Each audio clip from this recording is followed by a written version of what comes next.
I'm just loving what's going on right now. Can we just all hold up what we're drinking out of? So I'm having a dead iced coffee. Kaylyn Kyle has a Cadence newbie. Okay, and Susanna Collins. It's been a week. Chardonnay, shall I say? Chardonnay or Pinot, Suze? This is a Sauv Blanc. I was gonna say that's a Sauvignon Blanc because I can tell by the color. There it is. And it better be from New Zealand. That's the only. It is. What is up, everybody? Welcome on into the call up from our AT&T 5G virtual studios. I am Susanna Collins. That is Jillian Sakovits on what is an absolutely huge day. Huge day for Major League Soccer. Okay, today, Major League Soccer and Apple announced a historic 10-year deal that will begin in 2023. And when I say that this is seismic, when I say that this is massive, gargantuan, all the adjectives, I mean it, you guys. So for more on this historic deal, we're going to toss it on over to the man himself, our very own MLS commissioner, Don Garber. Today is a historic day for our league, for our sport. And I think, as you'll hear for Eddie, I think it's a really historic day for the sports business overall, as we announced just a few minutes ago a first of its kind 10-year partnership with one of the most innovative and customer focused companies in the entire world, Apple. This new partnership is going to provide our fans around the world every live MLS matches, more in-depth coverage than ever before, and a really terrific lineup of original programming. As you probably read in the release, we'll have over 900 MLS games, Leagues Cup matches, MLS Next Pro matches, our second league, our youth league and MLS matches, all available in one place through a new streaming service that'll live on the Apple TV app, as well as a broad selection of MLS and Leagues Cup matches that are going to live on Apple TV. And, you know, we think our league is perfectly positioned for the next evolution of how people watch live sports. And with this new partnership with Apple, it's going to give our very young, our diverse, our digitally native fans, remember, over 80% of our fans are watching a weekly soccer match, streaming match, because this is the way they are. This is what they do. This is what they've asked for. And we're going to deliver them every match, anywhere, anytime, anywhere around the world without any restrictions or any blackouts. When we started out this process, we had a logo on the whiteboard, and that logo was the Apple logo. And we could not have found a more perfect partner in Apple, in Eddie Q and his team. We're really excited to kick off this relationship. Always a big thanks to our commissioner, Don Garber.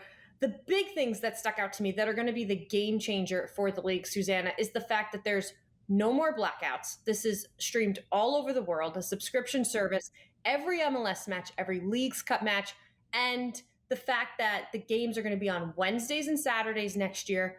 And there's going to be a centralized way to watch everything with an incredible MLS whip around show.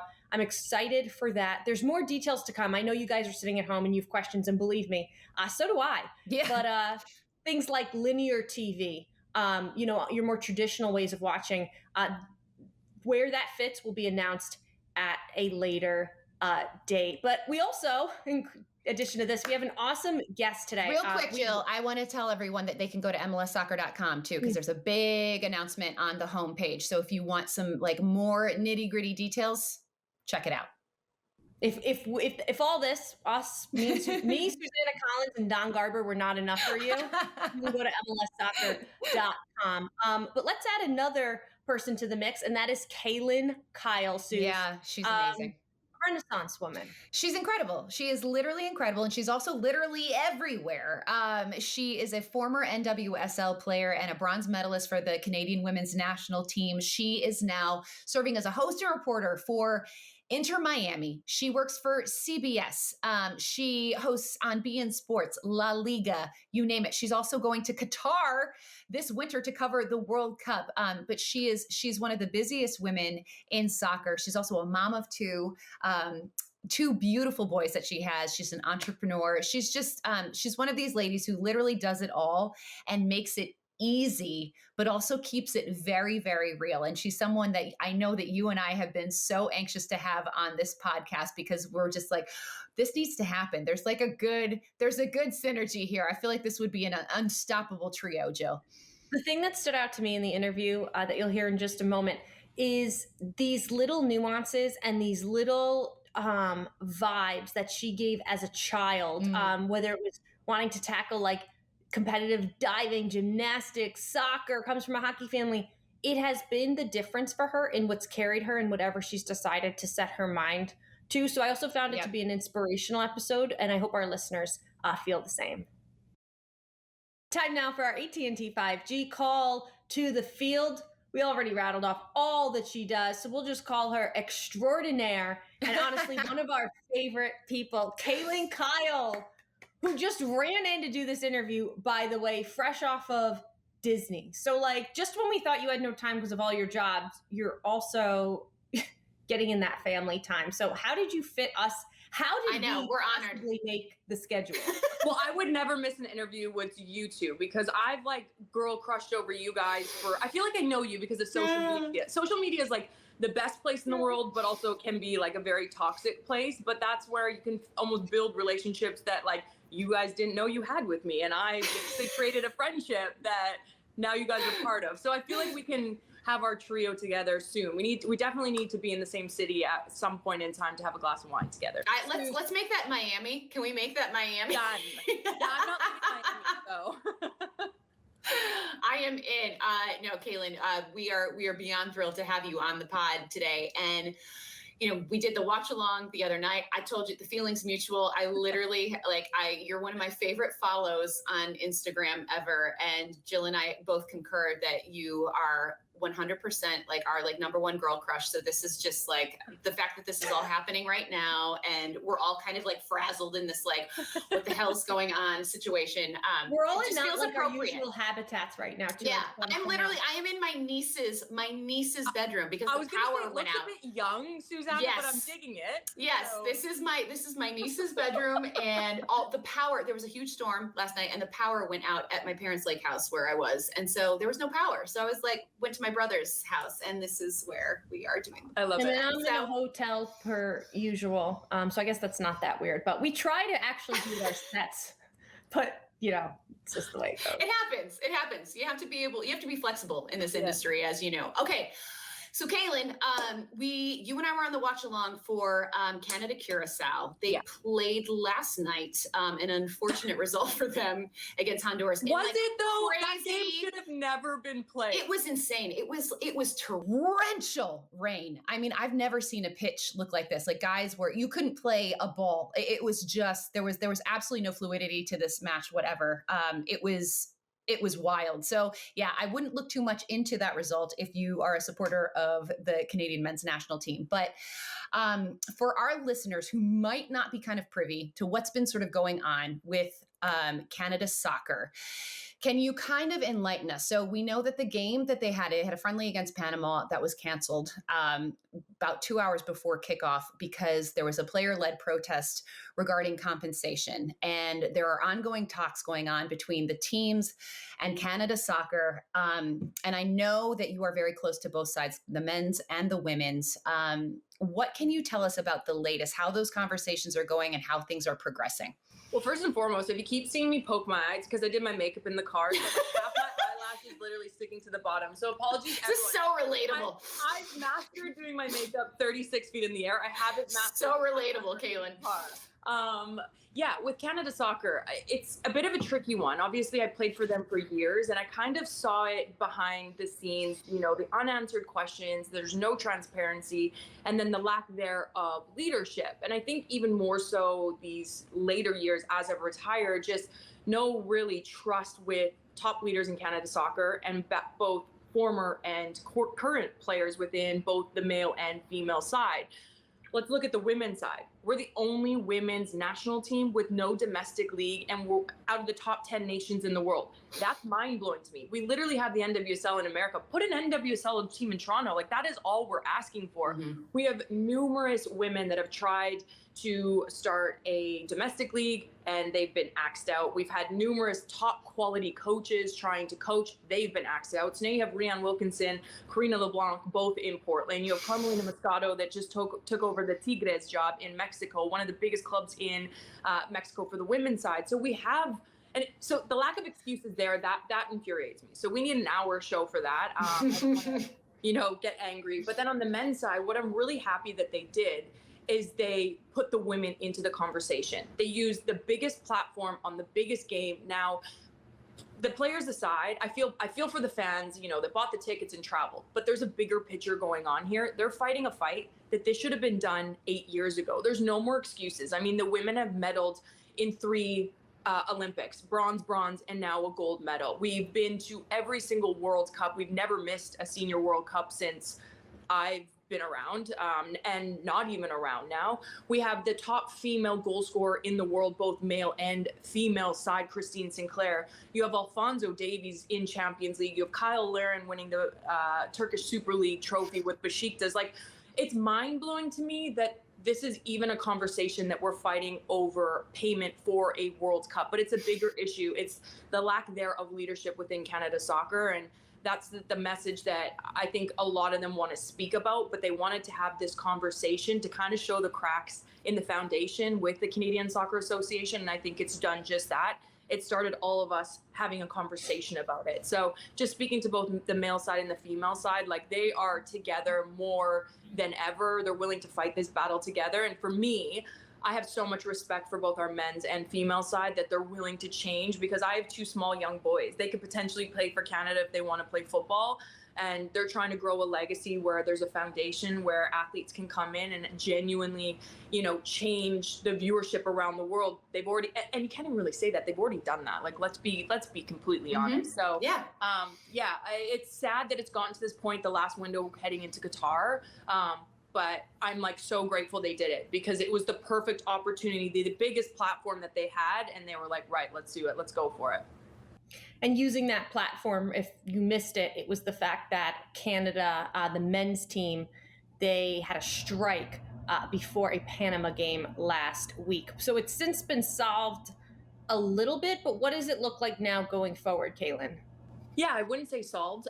Definitely not solved. I think, Nick. They're playing, I guess I should say. They're playing. Well, and it was 2 different tournaments, right? So it was the Nations League opposed to a friendly. So that was where that game they could strike, and there wouldn't be as big of repercussions as opposed to the friendly. The other ones. Yeah. So I think for the men, obviously they know they needed these fixtures, and then they went down to Honduras. It was literally the worst, like you said, Susanna, the worst playing conditions I've ever seen. It was like a kid's birthday party. Those slip-and slides you used to have back in the day?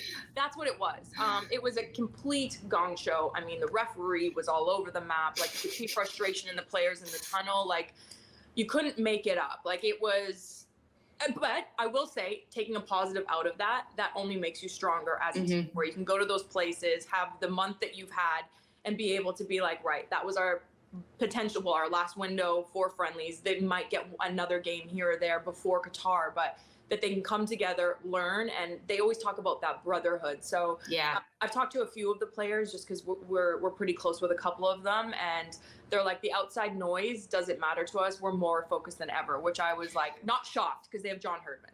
So John Herdman is your former coach. Knowing what you know about John Herdman as a coach, as a mentor, what's the ceiling for this Canada team in Qatar? Will they be a team that can get out of that group and be a dark horse that upsets a lot of people and surprises a lot of people? This is going to be like very much the Canadian side coming out of me. I don't know if it's because I'm not going to be able to wear my Canadian jersey on set. Maybe wear it under like a pantsuit. And if they do win, I can just, unzip it, unbutton it. Obviously, I'm a really proud Canadian. It was like, when I speak about Canada, it is like my whole heart. It is just such an amazing country. The people there are incredible. They're so nice. They always say sorry about 870 times. But I think the best part about, since John's come in 2011 with our women's team, mind you, he had 6 months with us to completely turn our mindset around to then podium at our first Olympic Games in 2012.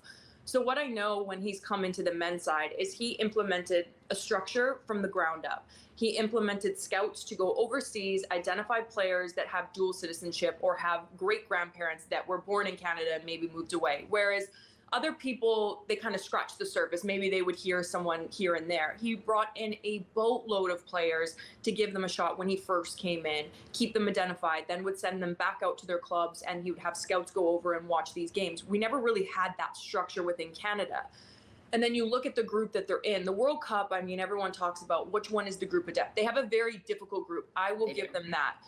But one thing with John is he is the most well-organized coach I have ever played for in my life. Like, I mean, the man does not sleep. I genuinely don't know when he sleeps. Like, I thought that I can survive off no sleep, and I'm like, yeah, I'm a really hard worker. John puts me to shame. Like, I'm like, dude, I'll text him and I'm like, oh, there's like a game on or something like that, and something will pop into my mind that I want to bring up on the broadcast. I'll be like, what kind of formation? Thinking like he's not going to get it till morning. It's like 4 o'clock wherever they are in the morning. He's like, text me. I see like the 3 little bubbles. Oh my God.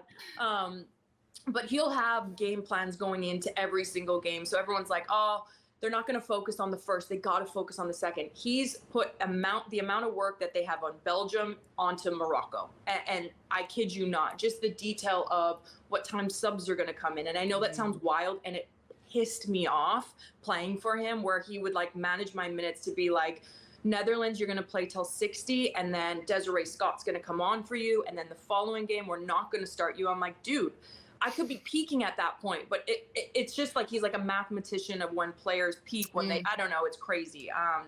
So I think for them, I truly believe we will get out of our group, because the fight within these, it's going to be very difficult. And we're going to have to pick up a crazy, I think, potentially 6 points, 4 points, maybe get that third spot to punch us through. But I genuinely, this isn't the Canadian talking in me. I feel like we will get out of our group, and then the World Cup, anything can happen, right? Absolutely. Once you get into those knockout stages. So fingers crossed, we're going to be in the final. I'm calling it now. Yeah, I love it. Wave that Canadian flag, Kaylyn. Wave it proudly. Kaylyn, you mentioned the World Cup, and you posted your Instagram story on Monday. Big news. First off, just congratulations and an applause for covering the World Cup. What can you tell us about that? So without giving too much away, I literally got my dream job. I cried for 2 days, by the way. Like I remember my first call up with the U16 national team in my backyard. I was playing soccer with one of my guy friends, like 1v1, and the national, it was like back in the day. So we didn't do like the whole email or text now, or like it get posted on Instagram or Twitter. Right. So he had like called my mom and dad to make sure like I could travel into the United States, because I was still only 15. I was bawling then, and I was like sobbing when I got this call, because I had gotten 2 no's before, and I was like, anyone that knows me, I'm okay with getting no's. Like I think no's are a good thing, because I think it makes you work 10 times harder. And I think not even trying to prove people wrong, because I know what I'm good at, I know what I'm not good at, and then I know that I am one of the hardest workers in the industry. Like I will do anything to get a yes. So it actually was, this Qatar trip had come up kind of out of the blue to cover the Women's Champions League. And I was like, yes, no problem. And it was on a Saturday, the game. My flight got canceled. Well, it didn't get canceled. I'm saying this nicely, because the check-in lady, literally, I would love for her to lose her job, because she was terrible, and I would never wish that upon anyone. I missed my flight by 4 minutes. I was there 5 hours early. So I'll just put some perspective on it. That's how I was like, I am not missing this trip. Anyways, got to Qatar, 15 hours in the air. I had 30 minutes to get to set, literally dripping sweat, did my hair and makeup in the airplane, got to set, and I ended up killing it. And they called my agent like 3 days later and was like, we would love to have her part of our coverage. Didn't think in a million years it would have it. So yeah, I'll be in Qatar for the month. And I'm still lost for words, because I'm like, I don't think it's sunk in yet until I like officially see the contract in my like official roles. But the roles that kind of pitched to me, I was like, it was like a pinch me moment, because it was like everything I want to do, and I was like, how is this happening? Yeah, I can feel it from here. Yeah, for you. Yeah. No, that is bucket list stuff. Yeah. You guys know what it's like, though. Like 100. Even when you were covering like Syria, and like when you're on the ground doing all this amazing work, like. Or interviewing even big players, like you guys know how hard it is. You live in airports, you live in hotels, you barely see your friends, you have no social life. And like, I don't anyways, like I have no social life. My social life is like changing a nappy. Like that's my social life.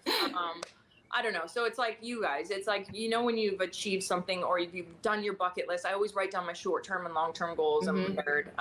So I like scratched that one off in a big black pen and I was like, oh, that felt so good. It, like, it makes I get emotional. I'm like, feel worth it.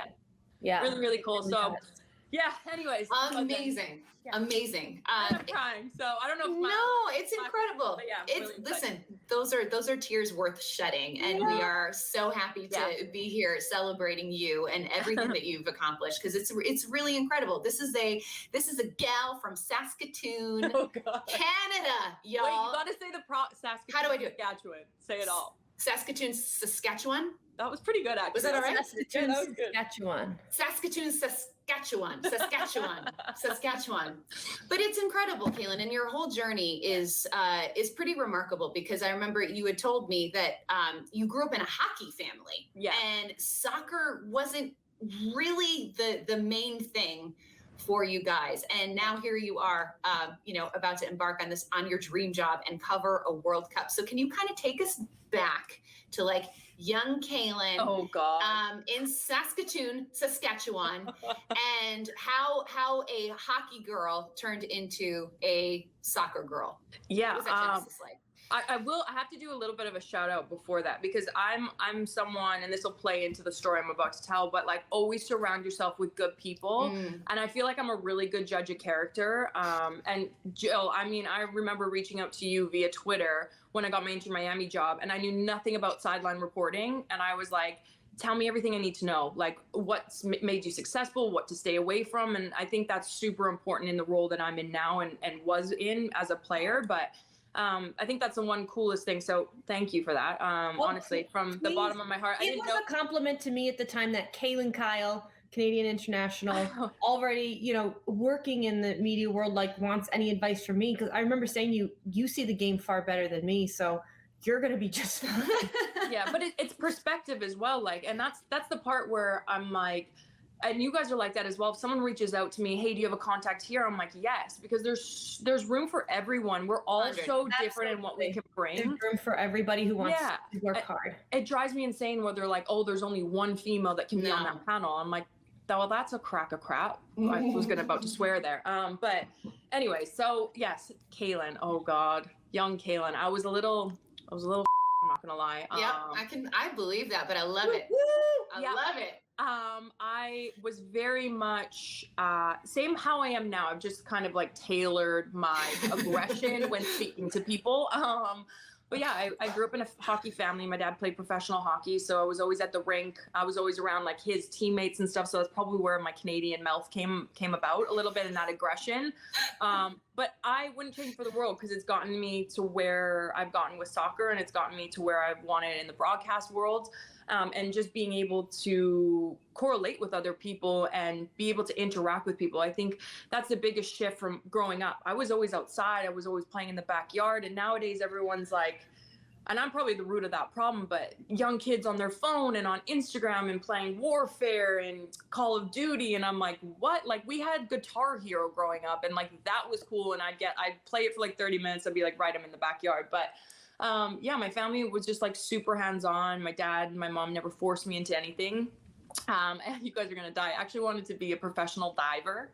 I swear to God. Whoa! Like ocean diver? Yeah. So I was like platform. I was a competitive diver. Oh, I thought like a scuba diver. No, oh, okay. This makes a little more sense. No, I was in. I was picturing you around like coral reefs. Can you imagine? In the river Saskatchewan, no chance. I remember we always camped up north. So like my parents like back in the day brought the little TV with the bunny ears and we'd always watch the summer games camping. Soccer was never a sport. So that's why I was like, ooh, I want to be a gymnast or I want to be a professional diver. That's what I want to do. I want to do the springboard, everything. So I started gymnastics and diving before I started playing football. I was really, really good at both. And then I grew really quick for gymnastics. So I kind of like was a little bit uncoordinated and I would get like frustrated. And then diving, this is my personality, was great. And it's nothing against diving, but it was so slow for me. Like you do a dive into the water. I hate getting my hair with chlorine in anyway. And then you would get strapped to this thing like outside the diving thing whilst you were like wet and like practice your rotation on this like jumbie cord thing. And I was like, this is horrible. I'm freezing. My hair's soaking. My hair's turning green. I'm like, why am I doing this? And then soccer ended up getting put into, you know, more on TV and professional sports, and Christine Sinclair came around, and yeah, I was like, this is exactly what I want to do. And my mom took me to work. It's like take your kids to work day. I don't know what they call it here. And I was like being annoying, spinning around on the chair. And she was like, threw me a stick-it note and was like, what do you want to be when you're older? And I signed my name, Kaylyn Kyle, put number 6, and then in parentheses put Team Canada. And this was when I was like, God, grade 8. And my mom kept it and gave it to me at the Olympic Games when our flag was rising, when we won bronze. And I was like, it's like this big note and the sticky note. And I was like, oh. I have goosebumps all up and down my arm. And I always get so emotional saying it, because I'm like, if you work hard, and I know like everyone's like, well, hard work doesn't always lead to success. And I'm like, I get that. But like my journey was never always successful. Like I was kicked off teams. I was said I wasn't good enough, like in Saskatchewan. So I moved to BC at a young age where it was even more competitive, because I'm like, I know I'm good enough. Someone just has to give me a chance. And it's like the media world. Like when I first started, I wasn't probably good enough, but I knew my stuff. It was just getting, you know, reps and repetition and like pronunciation of the Spanish league, because that's the first league I started in. So like rolling my R's back then, I was like, and now it's like second nature. But yeah, I'm like truly grateful. I'm just a really driven person, and yeah, I kind of like getting no sometimes, because then I'm like, right, I'm gonna prove you wrong. I still need to work on my Twitter like battles with people. I just need to just roll it in, because that's my one. No, please don't. Please don't. That is my one letdown. Please don't. We're here for it. We are here for it, Kaylyn. That segues me into my question. I've wanted to applaud you and also ask you about it for quite some time.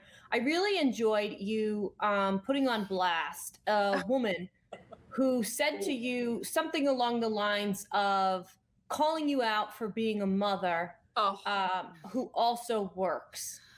And I'm going to preface this with, I've said it before on this podcast. I said it a couple of years ago when we had Katie with a mom. I originally worked in a newsroom setting where most people were women, and everyone had, I shouldn't say everyone, a lot of people had kids or parents they were taking care of. Everyone had responsibilities outside of work, as most people do. And I never heard it discussed more than when I got into a male work setting of that. And I don't fault the men for saying, well, I didn't answer your email because my kid spilled their mac and cheese, or I didn't get back to you because the wife was out and I was on kid duty. I'm not faulting them for that, but I never saw it as a privilege that I saw you were allowed to talk about. Women would be running in at 5 a.m. to hop on the anchor desk. They have 4 kids at home, and they didn't bring it up because we as women, at least then and maybe now, still don't have the privilege to often use that as an excuse. And I'm not saying it's a wrong excuse, but tell me about that you are flying internationally, you're doing all the things that any guy would do, and it's cool. And yet you're being shamed on social. Oh my God, I get shamed like on the daily. Where did I go? Oh, Qatar. And I posted like they had flown me first class, which I'm like, amazing. Like, so I posted a photo. As they should. Yeah, I had like 4 different moms message me and was like, oh, whining and dining and drinking. Like the amount of time people are like, you care more about, you know, posting about wine than you do about your kids. I'm like, I don't think you realize, like, I'm very good in my work, but I'm a damn good mom. And that comes like first and before anything else. So how do we break that? Like, how do we stop that from being an okay conversation? Just doing it, right? I think just like showing the world that women have always worn 27 different hats. Women have always been moms. I mean, women have always been able to wake up 7 times a night, breastfeed, bottle feed, wake up at 7, curl their hair while the kid's hanging off their leg, while putting mac and cheese on with ketchup where you have to change your shirt before you can even leave the door. Like, and it's, I don't know, I just feel like it's been women that are like, we just get on with it. Now, I'm very lucky. The men that I've had in my life and the men that I have in my life are kick-ass dads, kick-ass grandpas, kick-ass, I mean, brother-in-laws, like you name it. Like, I don't know how I got so lucky in life, but like it is very equal. And I think that's the word that it might not be in certain situations as equal. Women are supposed to stay home. Women are supposed to be, not working. And times have changed. Like, it's gotten so expensive. Like, both people usually have to work in the household in America. That's just where we've gotten in the world. Like, a lot of people don't have a luxury of maybe staying a stay-at-home mom. Would I love more time with my kids? Yes. But do I make the most of it when I'm with them? Yeah. I was just got home from Disney, going down a water slide. I hate getting my hair wet. And I was like, is it socially acceptable to wear a plastic bag on my head at the moment? But I think that conversation, you're starting to see more women, I think, talk about it. And I think that's so important, is just have a conversation around it. I think that too, Kaylyn. Like, one of the things that I find so admirable and remarkable about you is the way that you present yourself, the way that your sons are going to grow up and watch this strong, badass woman who is a boss. She is hardworking. She is there for them when they need them. You literally do it all. And I think that embracing that and embracing everything about who you are as a woman and what you have to offer this world is only going to make better men out of the young boys that are out there now. And so it's one of the things that I truly admire about you.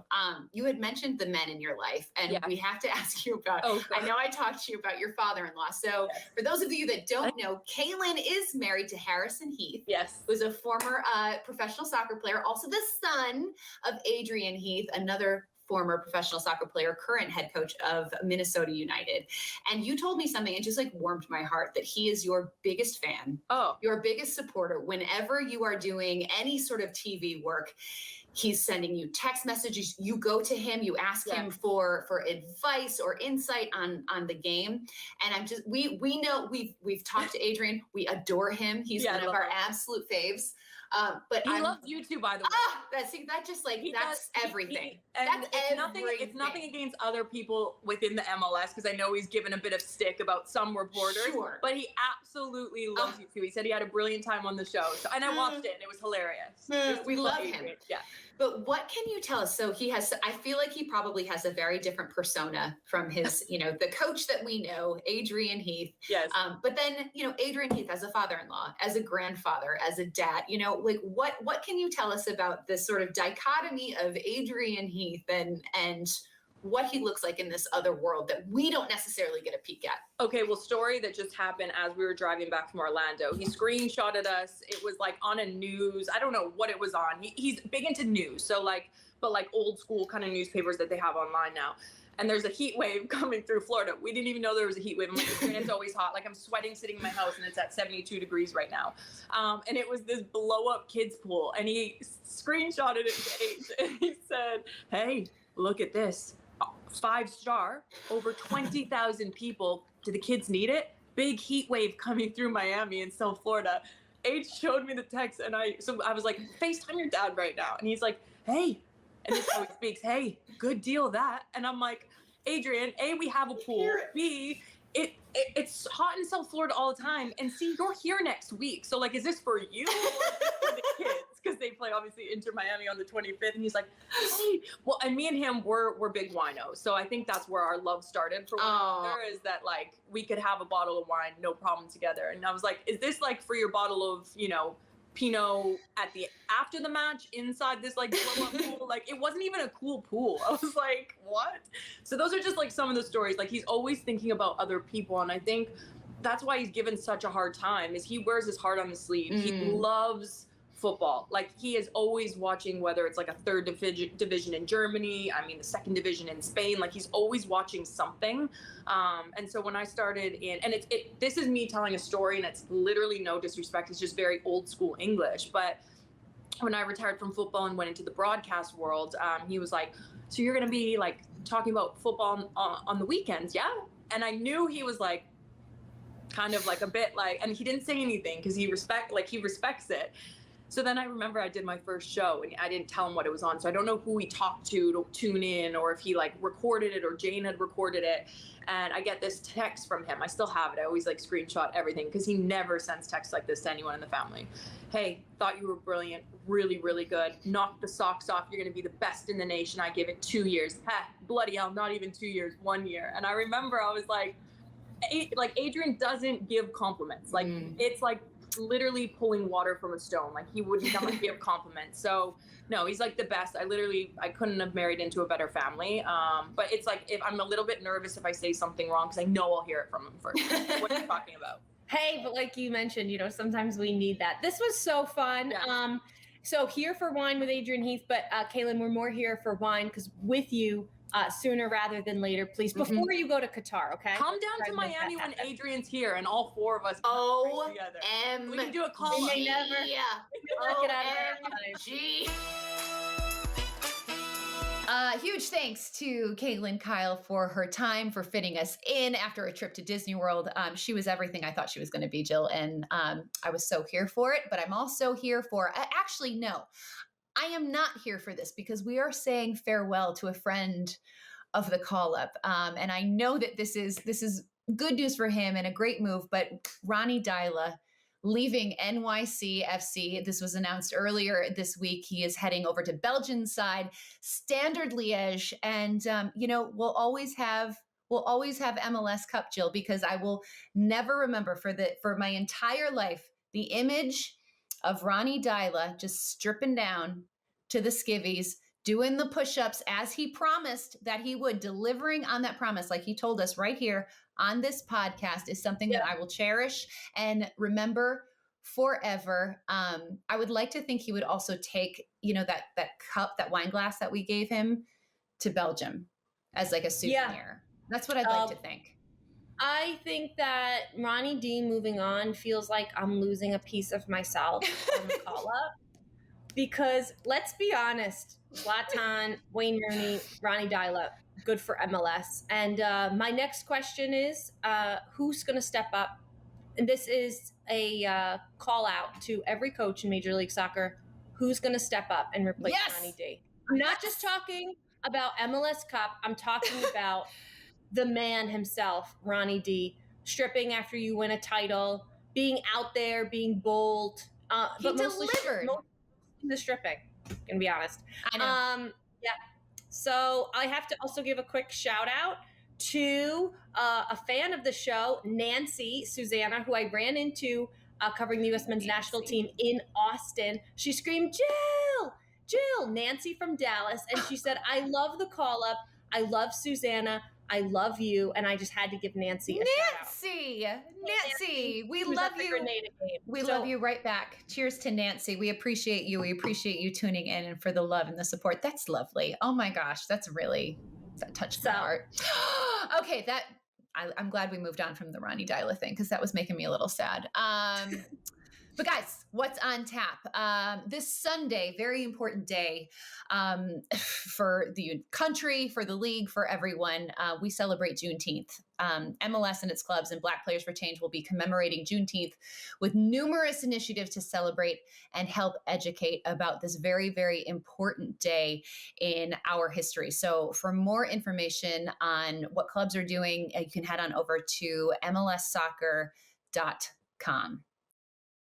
And tonight, Atlanta United taking on Pachuca in a friendly. Pachuca, the top-ranked team in Liga MX, so that's going to be a lot of fun. Gonzalo Pineda, head coach, obviously a Mexican international, so it'll be a lot of fun for the crossover there. Brad Guzan stepping in, making his TV debut as the guest analyst alongside Kevin Egan, and I will be breaking everything down and hang out with Miles Robinson at halftime. So I know a lot of MLS fans, Atlanta United fans, excited to hear from those two that are obviously sitting out with a bummer of injuries. But also tonight, join Andrew Wiebe, Charlie Davies, Matt Doyle, and special guest Rodney Wallace at 9:45 Eastern Time on Twitch and YouTube for a watch-along show as the U.S. men's national team takes on El Salvador in Nations League action. The game also will be on FS1. Let's go! Let's go! Do we think Walker Zimmerman's baby Tucker is still at camp? I just had to throw that in there I because don't we think saw he that went to El Instagram. Salvador. I don't think he went to El No, Salvador. probably not. You're right. I forgot that Just game a was on guess. the road. Darn it. But boy, was that cute. Good, You like wholesome where your head's content. at? Thank you. Thank you. I was thinking of that. Man, what an episode. So much happening. So much good news, good vibes like, happening was around the today- league. Was today one episode? I needed this. Honestly, after the week that I've had, Jill, I needed this. But guys, Can thank you you just so give much. the people a quick bullet point of Susanna Collins' life right now? Yes. Finds a Finds a lost puppy. with finding your family's puppy and survives a terrible storm. And survived basically like a mini hurricane on a lake. But other than that, everything's cool. Everything's fine. Listen, no, we're good. Grateful to be here and to have had this conversation with you, Jill, of course, and Kaylyn Kyle. And congrats, MLS and Apple. We are so excited for this partnership. Let's go, baby. Thank you guys for watching and listening. We love you. Mwah. What's up, everybody? It is Susanna Collins and Jillian Sakovitz, co-hosts of The Call Up. And if you want more Call Up action, hit like and subscribe right here on YouTube, right there. And also make sure that you download every episode of The Call Up every single Tuesday at 5 o'clock Eastern Time or anywhere that you get your podcasts. And while you're here, why not check out some of these other videos as well?